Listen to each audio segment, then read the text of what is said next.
Yosi, kita juga sudah tersambung melalui sambungan telepon bersama dengan Menteri Agama Pak Nasaruddin Umar. Pak Nasaruddin, selamat sore. Halo, assalamualaikum. Waalaikumsalam warahmatullahi wabarakatuh.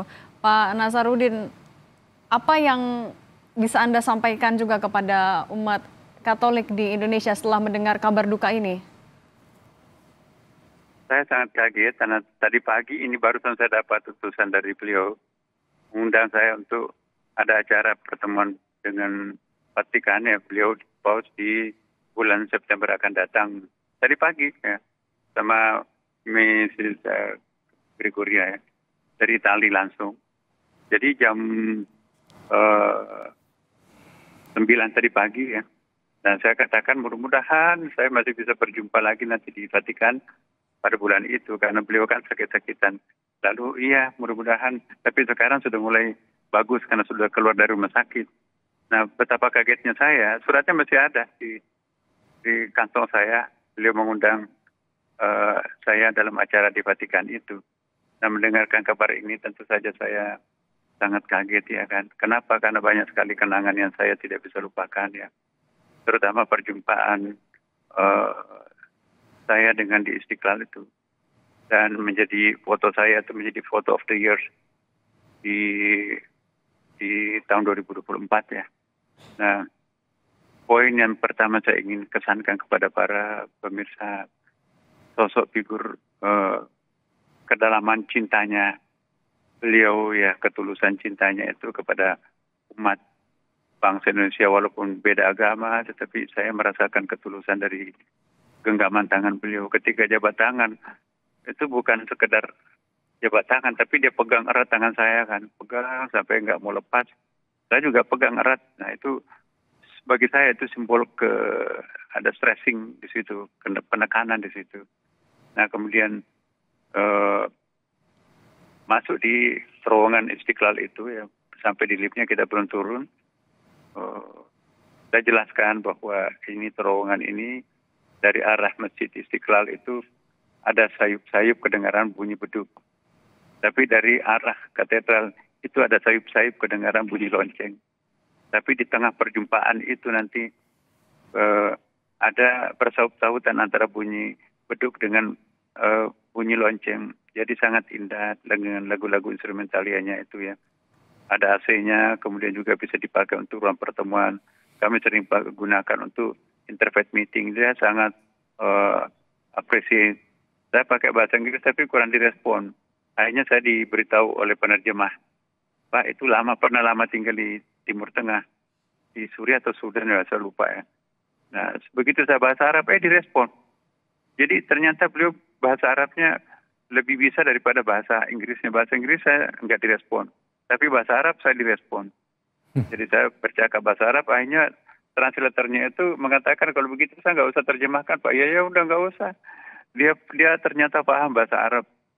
Jadi saya mencoba menjelaskan Istiqlal dengan versi bahasa Arab ya, dan dia ngerti.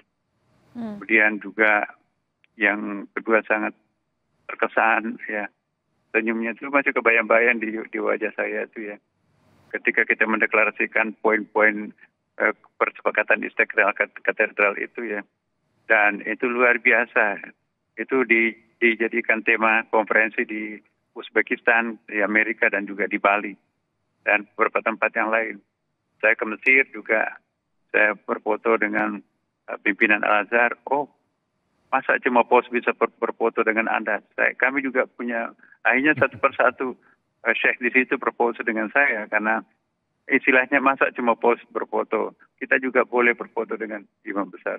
Jadi foto-foto kami juga di populer di masjid juga dan di Dubai dan kemarin di Amerika ya. Dan dampaknya lebih jauh ya, Istiqlal diminta jadi model masjid yang kami diminta untuk memberikan model masjid yang ada di Amerika Latin dan di Afrika. Dan itu sponsor PBB, United Nations di New York. Nah, jadi luas sekali pengaruhnya itu. Dan kata teman-teman di Amerika, ini baru pertama kali ada himbauan menggunakan bahasa agama untuk melestarikan lingkungan. Kan poin yang ketiga itu sangat penting ya, dan itu kita menggunakan bahasa agama untuk mengajak para umat kita agama apapun untuk menyayangi save planet yang untuk menyayangi planet kita. Bagaimana mencegah datangnya kiamat? Karena kalau dalam Abrahamic religion, Yahudi, Nasrani dan Islam percaya akan ada hari kebangkitan, kan? Percaya juga akan ada hari kiamat. Nah, jadi bahasa kami bahwa salah satu upaya untuk menunda hari kiamat itu adalah kita menggunakan penyelamatan alam. Ya, karena setiap ayat-ayat Quran, ayat Bible juga ada bahwa rusaknya alam itu karena tangan-tangan jahilnya anak manusia ini, kan. Nah, jadi kita menggunakan bahasa agama mengajak kepada para umat beragama untuk save planet ini. Jadi kita jangan sampai melakukan perusakan alam, lingkungan, sebab itu menyangkut masalah keselamatan, kesehatan anak cucu kita juga di masa akan datang. Kemudian yang kedua, poin yang sangat penting ditandatangani bersama imam besar dengan paus itu ialah bagaimana hentikan segala bentuk peperangan itu ya. Jangan menyelesaikan persoalan kemanusiaan dengan peperangan, karena itu tidak akan pernah menyelesaikan persoalan. Nah, kemudian yang ketiga bahwa jangan juga memperatasnamakan agama untuk melakukan tindakan kekerasan. Kekerasan tidak ada tempatnya dalam agama-agama. Jadi saya kira poin ini sangat penting, ditambah dengan satu lagi poin pentingnya toleransi. Toleransi itu bukan hanya koeksistensi sama-sama hadir tidak saling mengganggu, tapi harus ada sama-sama hadir tidak saling mengganggu dan ada ikatan tali cinta kasih yang mengikat antara satu sama lain. Itu luar biasa ya. Pesan-pesan kemanusiaan yang ditandatangani itu menjadi viral di media-media asing ya. Dan yang paling penting adalah ketika satu saat saya mencium jidatnya, kepalanya beliau, lalu dia mencium tangan saya, dan itu berkali-kali. Dan itulah yang jadi paling viral dan pernah menjadi cover di beberapa majalah, cover berita di beberapa tempat, termasuk juga di Vatikan. Ya, karena dulu belum pernah ada foto seperti itu, kata komentarnya. Makanya itu foto saja itu sudah menjadi pesan khusus bahwa masyarakat Indonesia itu luar biasa, walaupun minoritas Katolik, tetapi bisa begitu akrab dengan jamaah Masjid Istiqlal dan tamu-tamu Istiqlal pada waktu itu ya. Dan inilah Indonesia ya, satu bangsa yang sangat menjunjung tinggi martabat kemanusiaan, sehingga tidak ada bedanya antara agama apapun, mereka itu sama-sama menjunjung tinggi kemanusiaan. Dan itulah memang pesan Al-Quran juga. Walaqad karramna bani Adam, Allah memuliakan anak cucu Adam.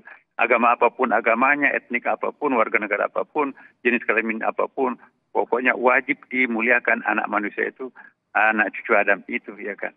Nah, inilah persamaan bahasa, persamaan tema kami dengan Paus pada waktu itu, sehingga kita sangat berbahagia menyaksikan kegembiraan dunia pada pertemuan Istiqlal itu, dan sudah diterjemahkan ke hampir semua bahasa dunia ya tentang deklarasi Istiqlal pada waktu itu. Dan itulah yang sangat berkesan. Satu lagi poin yang sangat berkesan, ketika mau pamit tidak mau melepaskan tangan saya, sehingga ada orang mau jabat tangan nggak jadi karena tangan kanan saya dan tangan kanan beliau berpegangan erat. Jadi tersenyum. Jadi Masya Allah luar biasa kesan saya dengan Paus. Tadi pagi datang utusannya mengundang saya, tapi siangnya mendengarkan beliau wafat. Jadi saya sangat terharu. Dan yang terakhir saya juga punya kesan tersendiri, Mbak.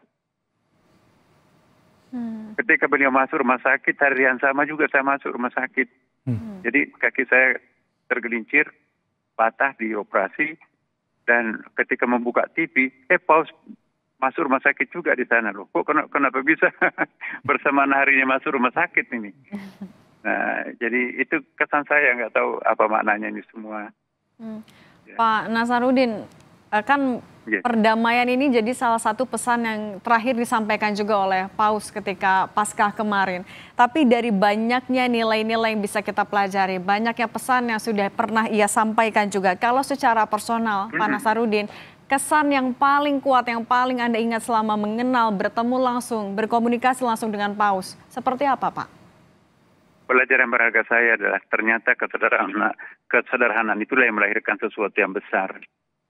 Kita semua bisa sepakat bahwa kesederhanaan Paus ini ya dari segi pakaiannya. Saya juga lihat sepatunya bukan sepatu istimewa ya. Juga tidak mau menggunakan mobil mewah, juga tidak mau menggunakan hotel mewah, juga nggak mau menggunakan fasilitas kenegaraan yang mewah. Jadi semuanya mau bersahaja. Jadi inilah membuat saya belajar ya. Ya saya hanya menteri masa saya mau melakukan macam-macam. Jadi saya itu belajar betul bahwa ternyata kesederhanaan itu melahirkan sesuatu yang besar. Bukanlah sesuatu yang besar itu otomatis melahirkan yang besar, tapi justru kesederhanaan itu mampu melahirkan suatu image yang besar untuk sebuah gagasan. Dan makanya itu saya kira nilai kemanusiaan yang dibawa oleh Paus itu didukung sepenuhnya oleh umat manusia tanpa membedakan agama apapun. Ya, jadi inilah suatu hal yang perlu kita pelajari dari seorang tokoh seperti Paus, bahwa di tengah kesederhanaannya, ketulusannya, keikhlasannya, tanpa pamrihnya, ternyata menghasilkan sesuatu yang sangat mulia, satu hal yang sangat besar. Semoga ini pelajaran berharga buat siapapun, terutama tokoh-tokoh agama, bahwa kita harus tawadu, kita harus muru'ah, dan kita harus menempatkan diri itu jangan terlalu bangga, sombong, dan seterusnya sebagai pemimpin agama. Ternyata kita lihat tokoh-tokoh agama yang lain juga ternyata sama. Ya, kita lihat tokoh-tokoh Hindu, Buddha, Siddhartha Gautama, apalagi Nabi Muhammad ya. Kita tidak membandingkan satu sama lain, tetapi pelajaran berharga yang kita bisa pelajari bahwa tokoh-tokoh yang mengusung sebuah gagasan dengan cara yang jujur, tulus, dan sederhana, ternyata itulah yang monumental, yang abadi, dan itu diterima semua pihak. Jadi saya kira pelajaran berharga dari kita semuanya, walaupun Paus nanti memang sudah wafat ya, tetapi nilai-nilai kehidupan dan nilai-nilai humanity-nya itu tetap harus hidup di dalam benak kita masing-masing. Apapun agama kita, mari kita menghormati tokoh-tokoh kemanusiaan seperti Paus, sebab langka orang bisa seperti itu. Ya. Pak Nasaruddin, tapi setelah Anda mendapatkan juga kabar duka ini dari Vatikan, pemerintah Indonesia sudah menyampaikan duka citanya juga secara langsung, sudah komunikasi dengan Vatikan, Pak? Ya, saya langsung tadi, karena saya ketemu dengan orangnya yang baru mengundang saya tadi. Saya dalam teks bahasa Inggris saya sudah sampaikan, kemudian juga saya seandainya Paus itu di Indonesia, pasti saya terbang untuk mengunjunginya, tetapi ya negara lain dan saya terikat dengan peraturan perundang-undangan, kita tentu harus mendapatkan izin dan lain-lain sebagainya ya untuk bisa mengunjungi beliau, tetapi ya kita serahkan kepada Pak Presiden kita. Saya kira Pak Prabowo juga sangat concern terhadap pesan-pesan beliau kemarin, itu juga disampaikan itu sangat mendalam ya. Jadi sering di-quote ya bahwa Paus ini adalah figur yang sangat bersahaja, tetapi sangat care terhadap kaum duafa, orang-orang lemah, ya kan.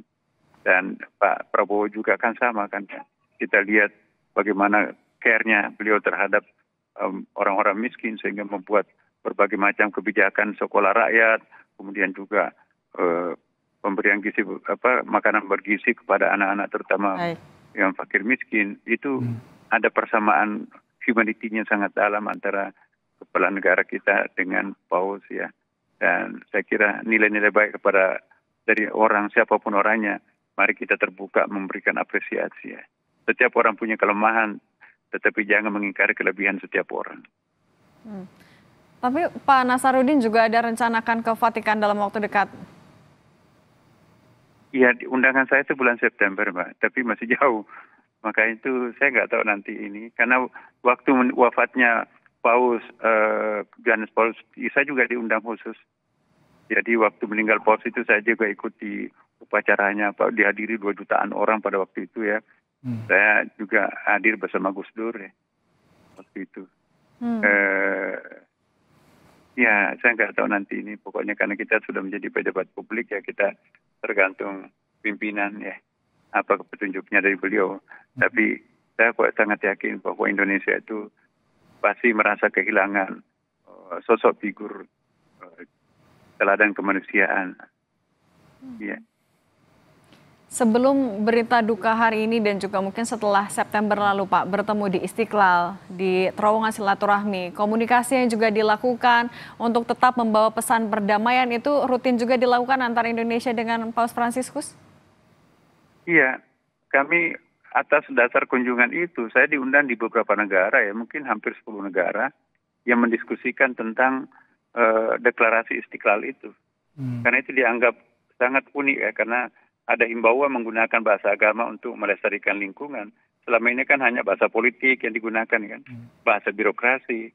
Nah ternyata itu kan tidak efisien efektif ya, karena tidak menyentuh hati masyarakat.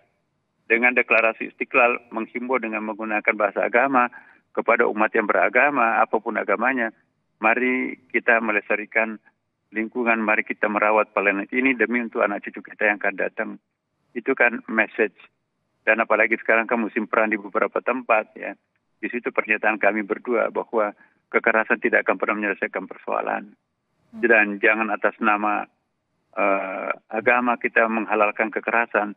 Tidak ada tempatnya kekerasan oleh agama apapun juga.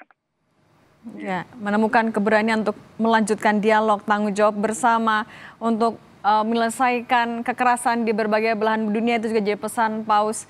Pak Nasaruddin Umar, Menteri Agama, terima kasih sudah berbagi di Breaking News Kompas TV. Saya selalu, Pak.